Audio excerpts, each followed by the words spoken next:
no, January's already over. Where did the time go?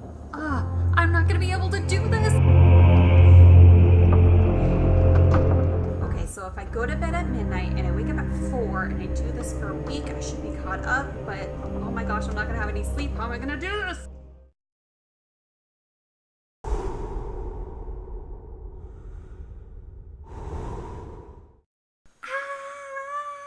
That's right, we're talking all about deadlines, those things that we loathe and the things that just kind of loom over our heads and we never feel like we're going to accomplish. But I'm going to go in today on how I set my deadlines and how I actually stick to them. Now you may be saying, but wait, didn't you already talk about this in your goals and goal setting video, Len? Let me kind of clear something up about what goals are versus what deadlines are. The biggest difference between goals and deadlines is that goals are what you want to accomplish and deadlines are when you want to accomplish those goals by. What makes deadlines scary versus goals is deadlines facilitate authority. If you don't meet the deadline or if you do, there are consequences on both levels. Now you may be watching this and you do have set deadlines that are set by somebody other than you for your project. It may be work related where you have a deadline for a certain project, or you may be a published author and you have these deadlines because of having to have a book release. I am speaking from where I am setting my personal deadlines in my publishing journey because as much as I would love to say that I'm on deadline with a publisher, I right now am making the concerted steps to kind of taking on the habit of creating deadlines for myself so that when I get to that point, I already know what it feels like to some extent and in an attempt to be more successful at meeting those deadlines. So if you're kind of not where you want to be, especially if you are in the process of getting published and you're kind of like, well, why do I need to set deadlines if I don't have a book coming out? Practicing that habit of making deadlines definitely makes it so that you are taking on the full-time responsibility of what your life will be like when you get to that point. It's never too early to start, folks. So let me break down how I kind of go about my whole deadline process and how I stick to them in 6 different steps. Number 1, clarify your deadline date. Now, this may seem self-explanatory that you should have that marked in red in big bold lettering with lots of circles around it, that deadline. But there are some of us out there who maybe kind of have a general idea when we're supposed to be done with our project, but not a clear date. And having that clear date solidifies in your mind and kind of just in that whole project that there is an actual date that is being dependent upon when your project is going to be complete. If you kind of just go about it and be like, sometime around this, that goes more into what we were saying about goals, but having that deadline definitely makes it a priority in your life. The nice thing about having this date set in your calendar is the fact that you can know how much time you have to complete your project.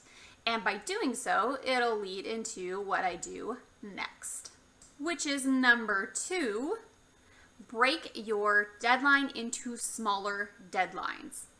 For example, if I am having the deadline of, okay, I'm going to start writing my first draft for a novel on the 1st of the month, and my deadline is to be at the 30th of that month.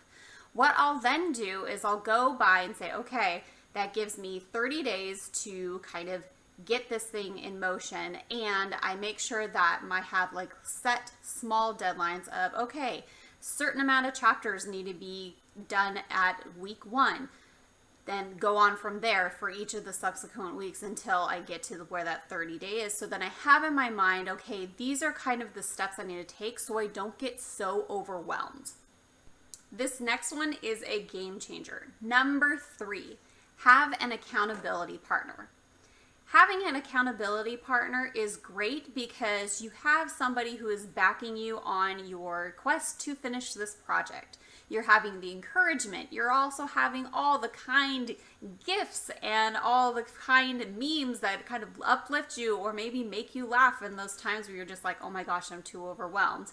But having that accountability partner, as much as they are there for you to support you, they're also there to keep you accountable, which means that they'll be checking in on you.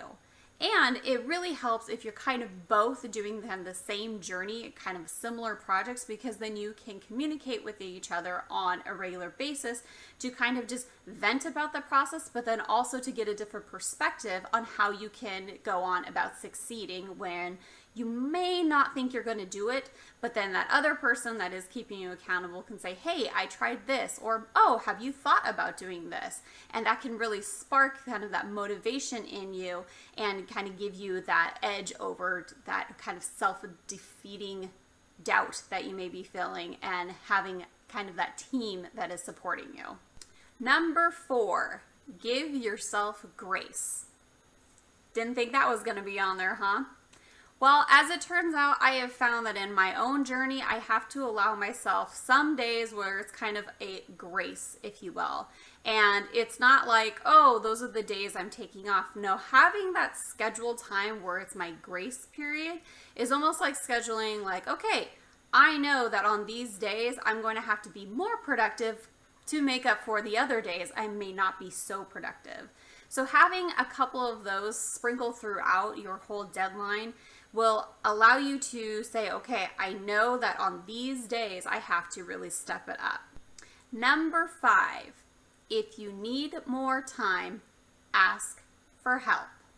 This is a very overlooked kind of outlet to that stress you may feel because we don't like asking for help. That usually means that we're admitting defeat, and nobody wants to do that. But I'm telling you that if you have deadlines, especially those that have been put upon you by somebody who is not yourself, being open and honest about where you are in the process and reaching out to them is really going to pay off. If you just kind of think, oh, well, I'm going to let them down, or this is going to negatively affect me, and so I just can't admit that I am far behind, and you end up spending the next day or so with no sleep, looking like a zombie, doing work that maybe isn't your best, and that's all because you didn't ask for help. That's something that I have often had to learn, and I'm still learning on how to ask for help. But by doing so and asking for maybe an extension is way better than just trying to make up for the fact that you know you're not going to have the time and you're trying to just cram it through. So be open and honest about those that you have a deadline with, if that's in your case. If you're the one that has put that deadline on yourself and you're just like, oh, well, didn't meet that, I urge you to kind of hold yourself a little bit more accountable to that and question, what was it about that deadline and why you didn't meet it, as to kind of give you an inspiration as to next time on how to be more successful. It's okay to be a little strict on yourself and kind of push yourself out of your comfort zone, especially when it comes to meeting those deadlines. And lastly, number 6, learn what worked for you and what didn't work for you. If you really examine through your whole process and trying to just achieve what you want during your deadline, and that day comes and you kind of are able to evaluate your process, you can see, okay, these are the things that made me successful. Maybe it was waking up early in the morning to dedicate time, or you're staying up later than you normally do to dedicate time to your project. Or maybe it's just a different means of different mediums that you're using. Another example would be if you are used to drafting on the computer versus handwriting, or vice versa, trying the other thing might be something that makes you more successful during that time. Whatever it is that you find works for you, obviously there's a reason that it works for you and you should keep doing it. However, if you can see that, oh, maybe I was too tired because I was staying up too late and now I can't function the rest of the day, that's not in your best interest to keep doing that to try to squeeze that time in. Maybe getting up would be better suited to you. It all depends on kind of what you see that your strengths are and your weaknesses are, so that you can prepare for the future and all those future deadlines that are bound to come your way. With that, I hope you guys have a wonderful week, and until next video, bye!